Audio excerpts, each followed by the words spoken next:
नमस्कार, आप देख रहे हैं सिटी सेंटर शो। मुंबई से मैं हूं पूजा भारद्वाज। देश भर में कोरोना वायरस के मामले 20,400 का आंकड़ा पार कर चुके हैं। पिछले 24 घंटे की बात करें तो 1400 से ज्यादा नए मामले सामने आए हैं और 49 लोगों की मौत हो गई है। इस बीच देश भर में जो कोरोना वायरस के लिए जंग लड़ रहे हैं वो डॉक्टर्स, मेडिकल वर्कर्स से लेकर आशा वर्कर्स तक की सुरक्षा के लिए कैबिनेट ने नया अध्यादेश लाने का फैसला किया है। इस अध्यादेश में इन मेडिकल वर्कर्स पर हमला करने वाले के गंभीर मामलों में 6 महीने से 7 साल की सजा और यहां तक कि 50 लाख तक के जुर्माने का प्रावधान है। और जैसा कि हम पहले भी देख चुके हैं कि किस तरह से देश के अलग अलग हिस्सों में बेंगलुरु, इंदौर, मुरादाबाद और पटियाला में मेडिकल स्टाफ्स को हमले झेलने पड़े हैं। इसी को ध्यान में रखते हुए सरकार इस अध्यादेश को लेकर आई है। इंदौर में मेडिकल वर्करों पर हुए इस हमले ने सबको झकझोर कर रख दिया। ऐसे हमले देश के अलग अलग हिस्सों में जारी हैं। अब सरकार ने कहा है कि ये हमले बर्दाश्त नहीं किए जाएंगे। सरकार इनके खिलाफ एक सख्त अध्यादेश ला रही है। कैबिनेट द्वारा पारित अध्यादेश में स्वास्थ्य कर्मियों पर हमलों के दोषियों को 7 साल तक की सजा देने का प्रावधान है। इसके अलावा 5 लाख तक का जुर्माना भी उनसे लिया जा सकता है। यही नहीं, डॉक्टरों के नुकसान की दोगुनी भरपाई हमलावरों से की जाएगी और ये मामले संज्ञेय होंगे। इनमें बेल नहीं मिलेगी। इस तरह का अपराध ये कॉग्निजेबल भी होगा और नॉन बेलेबल होगा। ये संज्ञान भी लिया जाएगा, संज्ञान योग्य भी होगा और जमानत न मिलने वाला होगा। 30 दिन में इसकी इन्वेस्टिगेशन पूरी होगी। सीनियर इंस्पेक्टर के लेवल पे ही इन्वेस्टिगेशन होगी और 1 साल में फैसला आएगा और सजा भी कड़ी सजा का प्रावधान किया है। ये एक गंभीर संकट है। इसमें बिना टेंशन डॉक्टर और आरोग्य कर्मी काम कर सके, ना उनके साथ कोई हमला होगा, ना उनके साथ कोई जाति होगी। इस तरह की व्यवस्था अब कायम होगी। इसके अलावा कैबिनेट ने एक्स पोस्ट फैक्टो कोविड-19 इमरजेंसी रिस्पांस पैकेज के लिए 15,000 करोड़ रुपए भी मंजूर किए हैं। लेकिन 2020 में भारत सरकार के सभी कर्मचारियों और पेंशनधारियों को मिलने वाले महंगाई भत्ता टालने के सवाल को ही मंत्री जी टाल गए। For the 4% withhold of the DNS allowance, and is this only the areas will be paid later when India improves its financial position, or what is the decision on that? हम जो निर्णय लेते हैं, जो बताते हैं और निर्णय जैसे जैसे होते जाएंगे बताते जाएंगे। कैबिनेट ने खरीफ सीजन से ठीक पहले फॉस्फेटिक और पोटैसिक फर्टिलाइजर्स पर सब्सिडी में 5 से 7% तक की बढ़ोतरी का भी फैसला किया है। प्रधानमंत्री नरेंद्र मोदी ने कहा है कि ये अध्यादेश देश में कोरोना वायरस के खिलाफ जंग लड़ रहे हर हेल्थ वर्कर की सुरक्षा के प्रति सरकार की कटिबद्धता को दोहराता है और उनकी सुरक्षा के साथ कोई समझौता नहीं हो सकता। अब देखना महत्वपूर्ण होगा कि पुलिस भारत सरकार की इस बड़ी पहल को जमीन पर गंभीरता से और कारगर तरीके से लागू करने में कितना कामयाब हो पाती है। दिल्ली से Himanshu Shekhar, NDTV India. Test की रिपोर्ट में पाई गई गड़बड़ी के बाद फिलहाल रैपिड टेस्टिंग पर राज्यों में रोक लगी हुई है। चीन से आई किट और पीपीई दोनों की गुणवत्ता पर सवाल खड़े हुए हैं। आईसीएमआर ने 2 दिनों की पाबंदी रैपिड टेस्टिंग पर राजस्थान से मिली शिकायत के बाद लगाया है और फिलहाल आईसीएमआर ने अपने 8 इंस्टीट्यूट को फील्ड में भेजा है और उसे इंतजार है उस रिपोर्ट का, जिसके बाद या तो इसे हरी झंडी दे दी जाएगी या फिर चीन से आए पूरे सामान को कैंसिल कर दिया जाएगा। 15 दिनों के लंबे इंतजार के बाद कोरोना के हॉट स्पॉट्स में रैपिड एंटीबॉडी टेस्ट की शुरुआत मुमकिन हो पाई, पर चीन से आए इस किट की गुणवत्ता पर सवाल खड़े हो गए जब ये किट पॉजिटिव मरीज को भी निगेटिव बताने लगा। कल हमको एक टेस्ट में से एक स्टेट में से एक कंप्लेंट आई कि उसमें कम डिटेक्शन हो रहा है, तो हमने तकरीबन 3 स्टेट से आज पूछ लिया। वो पूछने के बाद में हमको एक पता चल रहा है कि उनमें जो पॉजिटिव सैंपल्स थे आरटीपीसीआर के, उनमें वेरिएशन बहुत ज्यादा है। टेस्ट रिपोर्ट में गड़बड़ी की शिकायत राजस्थान ने आईसीएमआर से की, फिर दूसरे राज्यों से बात हुई और रोक लगाई गई। ये वाकया पहला नहीं, इससे पहले करीब 64,000 चीनी पीपीई किट गुणवत्ता के मामले में फेल हो चुके हैं। दुर्भाग्य से जो 30,000 किट मिले हमें ICMR से और 10,000 हमने खुद ने मंगाए थे चाइना से, वो तमाम जो टेस्ट की किट आए थे वो फेल हो गए यहाँ पर राजस्थान के अंदर। जो ऑलरेडी पॉजिटिव थे, कंफर्म थे, उनमें हमने करके देखा रैपिड टेस्ट को वापस, तो मुश्किल से 5 पेन उसके अंदर निकले। इसके मायने है कि ये किसी काम के ही नहीं। Rapid antibody test hot spots में कोरोना वायरस के एक्सपोजर और सर्विलांस के मद्देनजर किया जा रहा था। मौका पहला है जब इस टेस्ट को ग्रीन सिग्नल मिला, पर टेस्ट रिजल्ट रेड सिग्नल की तरफ इशारा करने लगे, जो खतरे की घंटी से कम नहीं। लिहाजा इस टेस्ट को शुरू करने को लेकर फिलहाल ICMR के आदेश का इंतजार है।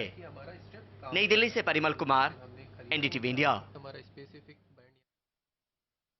और लॉकडाउन के बीच जो मजदूर दिल्ली में फंसे हुए हैं, पुलिस उनके मनोरंजन का भी ख्याल रख रही है ताकि वो किसी डिप्रेशन में ना जाएं और वक्त भी कट जाए। देखिए रिपोर्ट। ये सभी वो मजदूर हैं जो मैदानगढ़ी इलाके में लॉकडाउन के बीच अलग अलग कंस्ट्रक्शन साइट में फंस गए हैं। अब पुलिस तमाम संस्थाओं के सहयोग से इन्हें 2 वक्त की रोटी भी खिला रही है और मूवी दिखाने के साथ साथ गमछे भी बांट रही है, जिससे ये गर्मी से तो बचेंगे ही, मुंह ढककर कोरोना संक्रमण से भी बचेंगे। आप देखें कि किस तरह से गमछे दिए जा रहे हैं ताकि ये अपना जो मुंह है वो ढककर रखें, और गमछा जो है गर्मी में भी काम आता है, तो गर्मी को देखते हुए मास्क के साथ साथ इनको दिल्ली पुलिस गमछा बांट रही है। आप चिंता मत करो, यहाँ पर केवल दक्षिणी दिल्ली ही नहीं बल्कि दिल्ली पुलिस दिल्ली के कई इलाकों जहां मजदूर शेल्टर होम या किसी और जगह में रह रहे हैं, वहां कभी मैजिक शो कराकर या फिल्म दिखाकर उनका मनोरंजन कर रही है, जिससे कि उनका ये मुश्किल वक्त कट जाए। नई दिल्ली से मुकेश सिंह, NDTV इंडिया। और दिल्ली से सटे नोएडा में कोरोना वायरस के बढ़ते मामलों के बीच नोएडा दिल्ली बॉर्डर को पूरी तरह से सील कर दिया गया है। नोएडा में अब उन्हें ही एंट्री मिलेगी जिनके पास बने हैं और जो जरूरी सेवाओं में हैं।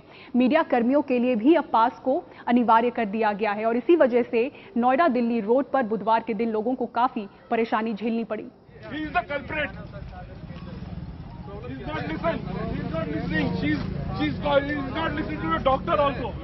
42 साल के अमित दिल्ली से नोएडा के फोर्टिस अस्पताल में कैंसर का इलाज करा रही अपनी बहन से मिलने जा रहे थे, लेकिन पुलिस ने जाने नहीं दिया तो भावुक हो गए। अमित के मुताबिक वो पिछले 1 हफ्ते से अस्पताल के कागज दिखाकर जा रहे थे। अमित का कहना है कि उनकी बहन कैंसर के आखिरी स्टेज में है और अस्पताल में अकेली हैं। You tell me. Doctor is not going to take her dead body. I am not a doctor, but I have to. She is my real sister. Who will take the dead body? Sister है admitted है Fortis Noida में. She is a cancer patient, dialysis पे है. She is on the death bed. नहीं जाने दे रहे आपको? नहीं जाने दे रहे हैं. उनका डायलिसिस चल रहा है. रोज कल तक जा रहे थे आप? रोज जा रहे. 12 तारीख से यहीं पे एडमिट है. फरीदाबाद से लेके आए थे उनको यहाँ पे. And she is on the kidney fail हो चुकी है उनकी और ये मना कर रहे हैं। अमित जैसे सैकड़ों लोगों को बुधवार को हुई सख्ती के बाद नोएडा में एंट्री नहीं मिली। यहां तक कि पास ना हो पाने के कारण डॉक्टरों और नर्सों को भी एंट्री नहीं मिली, जिसके बाद नर्सों की यूनियन ने केंद्रीय गृह मंत्रालय को पत्र लिखकर नर्सों और स्वास्थ्य कर्मचारियों को बॉर्डर पर ना रोके जाने की गुहार लगाई। नोएडा में कोरोना के केस बढ़कर 102 हो गए हैं और प्रशासन की माने तो बीते 1 हफ्ते में 3 ऐसे मामले हैं जो दिल्ली आने वालों में दिखे। इसी वजह से बॉर्डर को सील किया गया है और यूपी में दाखिल होने वाले हर शख्स की थर्मल स्कैनिंग की जा रही है। बॉडी टेम्परेचर को मतलब हर पब्लिक का चेक कर रहा हूं। जिसका 98.5 है उसको हम लोग जो है अवेलेबल करते हुए एंट्री करा देते हैं। जिसका 99.5 के ऊपर जा रहा है, 100 जा रहा है, 101 जा रहा है, 102, 104, 105 जा रहा है तो उसको एंट्री नहीं कराया जा रहा है। सिर्फ यही नहीं, नोएडा में प्रशासन ने लगभग 32 हॉटस्पॉटों की पहचान कर उन्हें सील कर दिया है ताकि संक्रमण बाहर ना फैले। लेकिन सबसे बड़ी राहत की बात यह है कि नोएडा में अब तक किसी भी मरीज की मौत नहीं हुई है और संक्रमित हुए 102 मरीजों में 44 ठीक होकर घर भी जा चुके हैं। बाकी मरीज भी बेहतर हो रहे हैं। यहाँ के जो स्टाफ लोगों ने जो सपोर्ट किया, जो केयरिंग की हमारे, उससे कि फिर में कुछ पॉजिटिवनेस आया लगा। फिर विल पावर भी हमारी बढ़ी।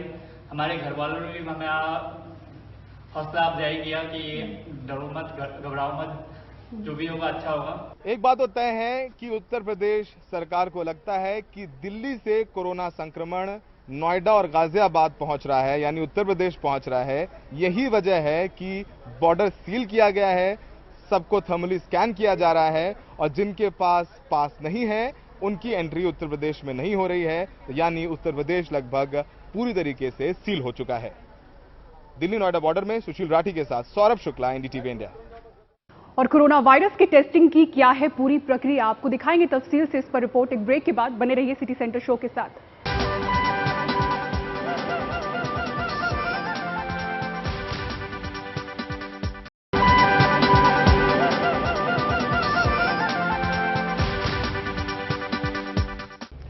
कोरोना वायरस के इलाज में सबसे पहला और सबसे बड़ा पड़ाव है टेस्टिंग। लैब में सैंपल पहुंचने के बाद क्या होता है, सैंपल पहुंचने से लेकर रिपोर्ट तैयार करने तक ये पूरी प्रक्रिया समझा रहा है एम्स नागपुर। वो एम्स नागपुर जिसे आईसीएमआर ने 34 मेडिकल कॉलेजों में कोरोना टेस्टिंग लैब स्थापित करने की जिम्मेदारी दी है। कोरोना वायरस से जंग में इन योद्धाओं का रोल सबसे अहम है। ये तस्वीरें एम्स नागपुर की हैं। यहां रिकॉर्ड 10 दिनों में टेस्टिंग लैब तैयार की गई। अभी लैब के स्टाफ 5 शिफ्ट में काम कर रहे हैं, देर रात तक। एक दिन में करीब 175 टेस्ट होते हैं।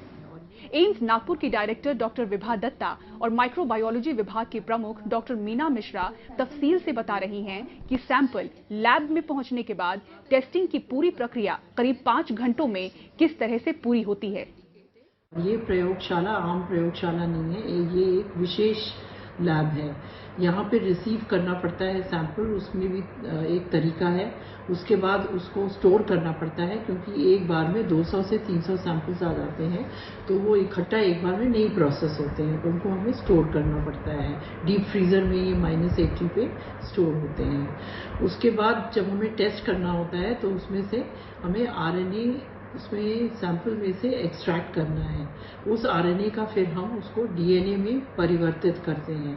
उस डीएनए को परिवर्तित करने के बाद हम उसकी मैचिंग करते हैं कोरोना वायरस के आरएनए से।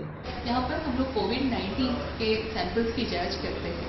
हम लोगों के पास में नागपुर से और नागपुर के आसपास के कई डिस्ट्रिक्ट से हमारे पास में नेजल स्वैब और ओरल स्वैब्स आते हैं। तो ये स्वैब्स आने के बाद में इस लेबोरेटरी में हम लोग उसकी जांच करते हैं। यहाँ पे जांच करने के लिए एक पूरी टीम है माइक्रोबायोलॉजिस्ट की और टेक्नीशियंस की, और क्योंकि ये बायोसेफ्टी लेवल 2 लेबोरेटरी है, तो यहाँ पर एक बार अगर आप यहाँ पे ये देख रहे होंगे, ये एरिया के अंदर वही लोग जा सकते हैं जिन्होंने जो टेस्ट करने वाले हैं और जिन्होंने कंप्लीट पीपीई पहना हुआ है। Sample run is going on and after the run is over, then this machine, it is connected to a dedicated computer, and here you can see that the green curve that is of a positive sample.